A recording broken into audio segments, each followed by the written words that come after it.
This is another video in my Unravelling Toxic Masculinity series. We have this one. The only reason I wanted to bring this one up is for one reason specifically. I don't even know if I'm sure what they're talking about is toxic, but I don't even like that wasn't even the point for this one.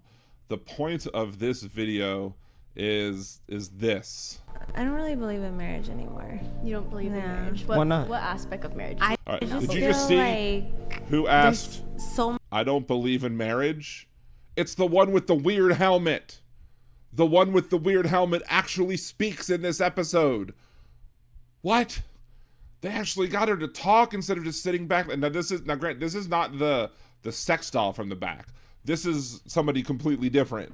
But the fact that they got the one with the weird hat to talk, I'm shook. Now maybe I just don't watch them enough to be able to actually, see. Maybe she talks all the time and just doesn't make the clips that I'm shown on my YouTube feed, but I'm just shook that she's talking. much like love I think that I could possibly give that I just don't see myself just like being with one person anymore. So Don't you you want think you to? could channel all that love into one person and make a beautiful relationship out of it? I just But why do you have to if that's not what you want to do? Society has these standards that don't fit everybody. If you want to channel all of your love into a beautiful monogamous relationship, by all means, do it. But that doesn't mean that this individual isn't valid for what she wants to do. And if she wants to give her love to multiple people, there's nothing wrong with that either. As long as everybody's consenting, as long as everybody's, knowing what's going on, there's no reason why she shouldn't be able to enjoy her life in the way that she seems that she wants to do it.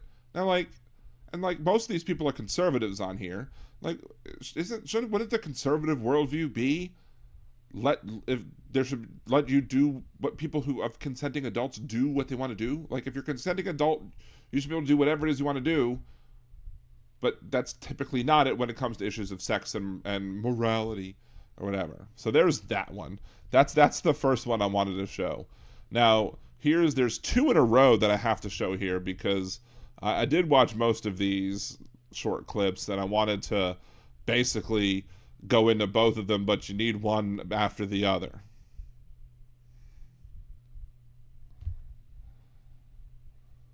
Would you object to your boyfriend going to the strip club during the relationship? Yes. Why don't you trust him? That's kind of insecure. To see naked woman. That's kind of insecure, though. Controlling. That's really controlling. It's a boys' night out. Like, he wants to hang out with his boys. Like, have fun, blow off some steam. No.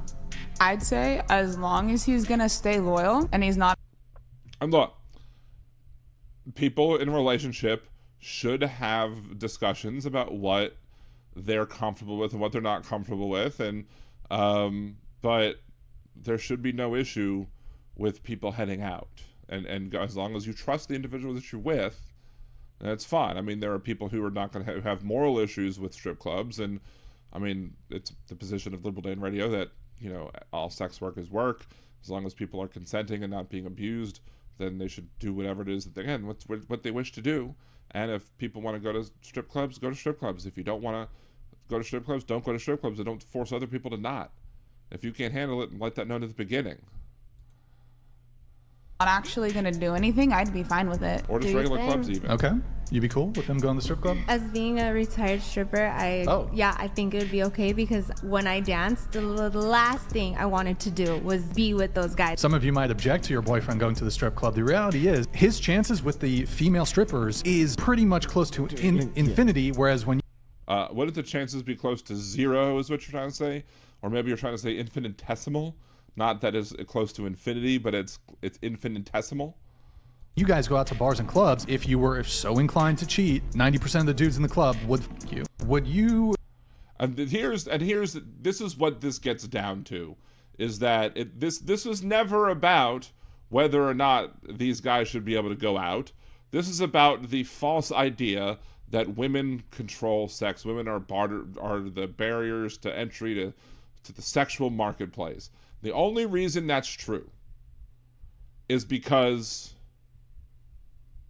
men are, as I've said before, sluts when it comes to that. They're throwing themselves at everybody's possible in the hopes that somebody might say yes. So if you're not giving people the opportunity to come flirt with you, to come be with you and whatever, then yeah, women are going to be the ones that are arbiters of sex. And the thing is that, yeah, I'm sure that if you go out and if you want to cheat, that it may very well be easier for a woman to do it than a man to do it, all other things being equal. Because the woman is going to have constant barrages of men trying to throw their penises at them. But, you should still trust the person that you're with, your partner, that they're going to follow the terms of your relationship. I guess Brian destroys hypocritical feminists. No, he doesn't. He doesn't destroy hypocritical feminists at all. In fact, he's just making the same old, boring, tired argument. First trying to expose people as, oh, you're a hypocrite because you won't let your boyfriend go to the strip club, but you'll go to the club yourself. But again, most of them said that they would, no problem. So that kind of backfired in his face. But here's the second part of this video that I found. What is wrong with going to the club? I'm genuinely curious to know. I mean, there's a whole bunch of concerns like stuff getting put into drinks. Right. Guys, constantly. All right. Stuff getting put into drinks. The stuff getting put into drinks are the fault of the people that are putting stuff into the drinks. They are not the fault of the person whose drink got something put into. So they're already starting off with this toxic idea that it is if somebody gets roofed or whatever, that they're somehow to blame. No, it's the person administering the Rohypnol is the problem. It's not the problem of the individual. Now, if somebody gets roofed, it becomes a problem to them, but it is not the fault of the individual who went out because somebody acted poorly. Constantly approaching you all night. And we're talking about from the context if you're in a relationship. If you're in a relationship, it uneases us. That's because you have no self-esteem. You really have no self-esteem. You don't believe in yourself. You don't trust yourself. And then you put that lack of trust in yourself onto your partner because you think that your partner is going to somehow find somebody magical that night and then just violate the terms of your agreement.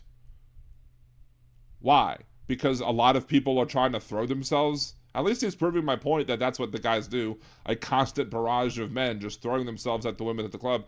It doesn't mean that they're going to act on it. Like, there are dudes that get upset when people check out their spouses. Like, people check out Cassie all the time. It doesn't bother me. Like, go ahead, take a look. See who made a bad decision in marrying me. But no, it's absurd that these people just can't grasp these simple concepts of how to have an adult relationship.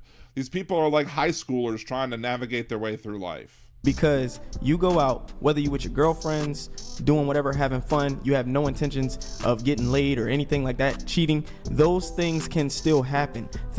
Right, and if somebody gives you Rohypnol and then takes advantage of them, that's rape, and it's not the fault of your partner. And to hold it against your partner is kind of BS, is definitely BS.